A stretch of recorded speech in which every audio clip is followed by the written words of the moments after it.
I'm Detective Wolford. Been with the department for 50 years.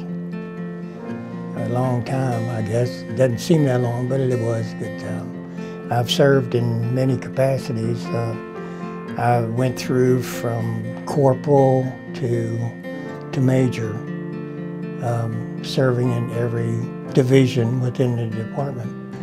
When I first became a police officer in 1969, really didn't think much about being a police officer, but I soon found out that it wasn't as easy as what everybody thought it was. About 3 or 4 years into my career, I had a domestic call on the north end of town. They said that the individual was holding people in the house and wouldn't let them leave.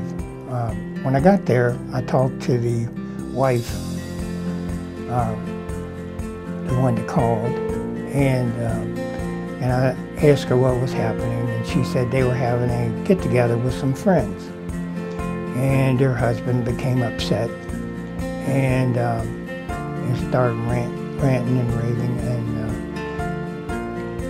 he got angry with everybody, and so the other people wanted to leave. He wouldn't let them leave, and he had threatened everyone there. I made contact with him, told him he's just going to have to let the people leave. He can't hold them there against their will. He said, "I will." And I said, "No, you won't." And at that point, he turned around and started walking down this hallway.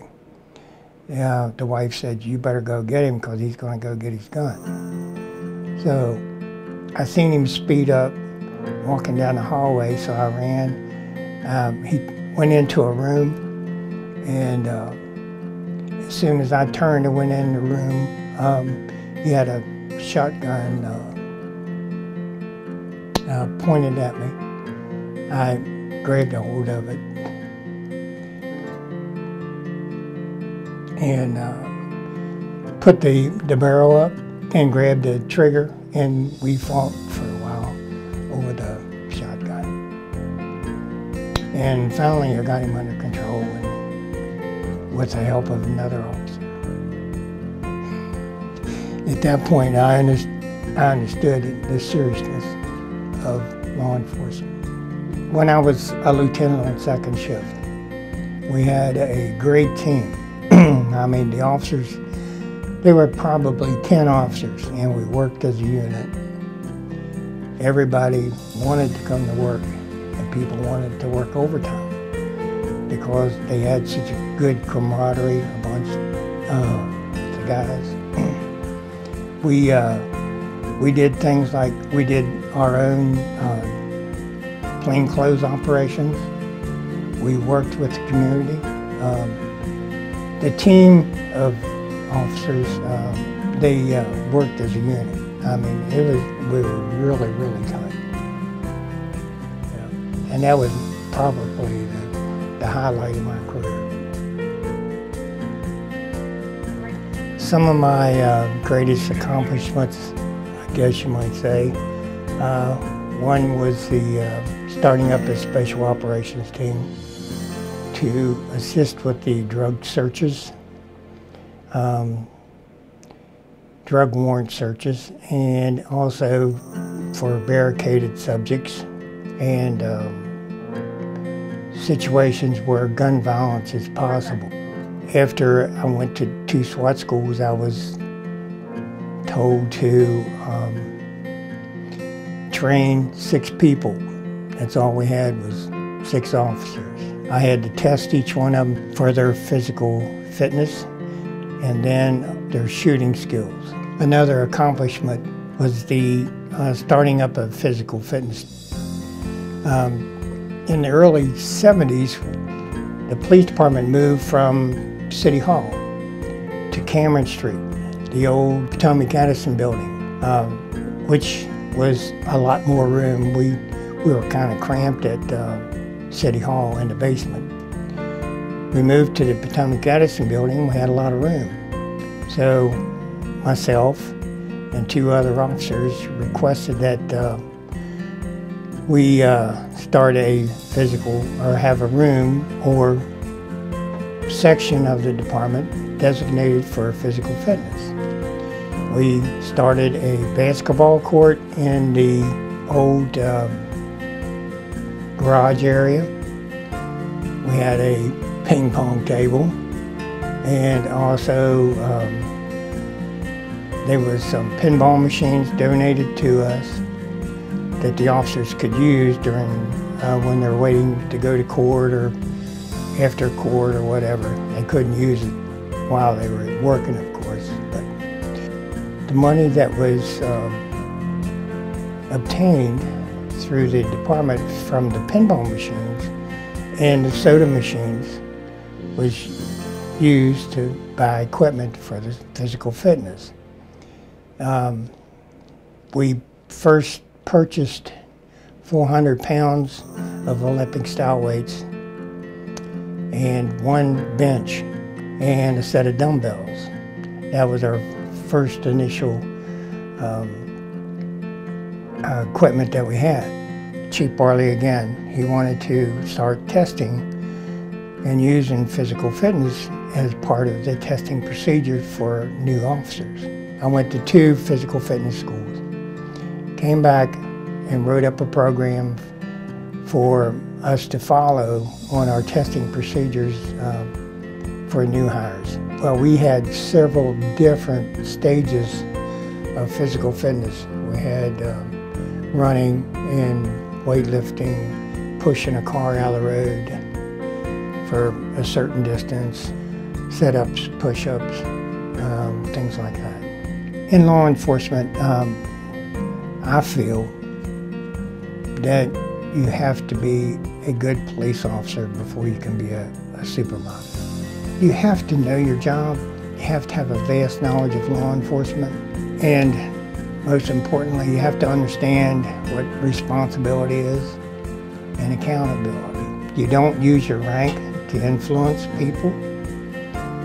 You have to lead by example. You have to have integrity, honesty, and humility. You have to have strong moral courage, and you must have courage, most important of all. You have to have self-discipline. You have to hold people accountable regardless. And you have to recognize your officers for their work. And you have to have a strong work ethic. That's what I did.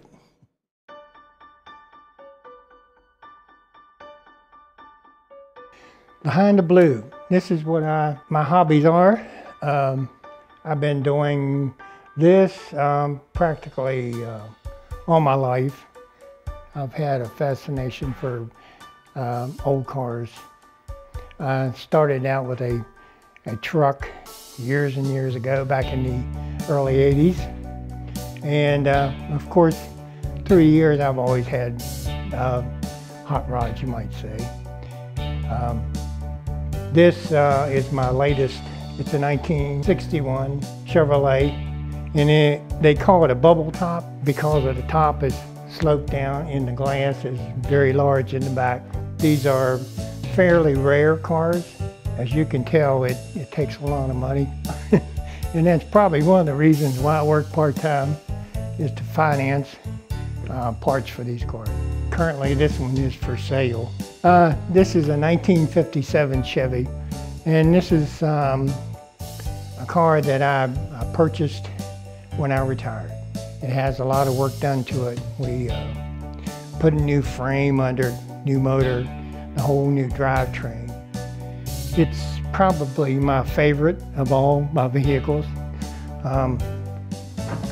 When I get them, I usually dress up the motor to make it show-worthy. During the summer months, I go to a lot of car shows. I've got some trophies with this one and the bubble top as well. I usually listen to old music.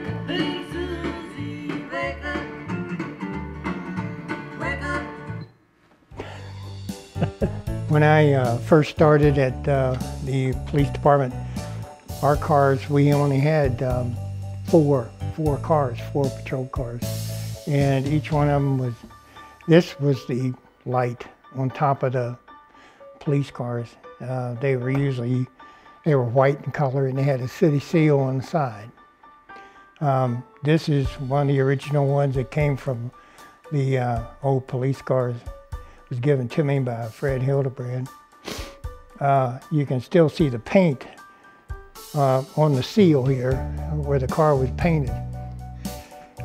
This is the siren that we had in the cars. It's very, very heavy, and it's the type that keeps on running. Even when you turn it off, it'll slow down and get slower and slower. So I was gonna have them put somewhere in this garage, but just haven't got to it yet. You can wire it up and make it work.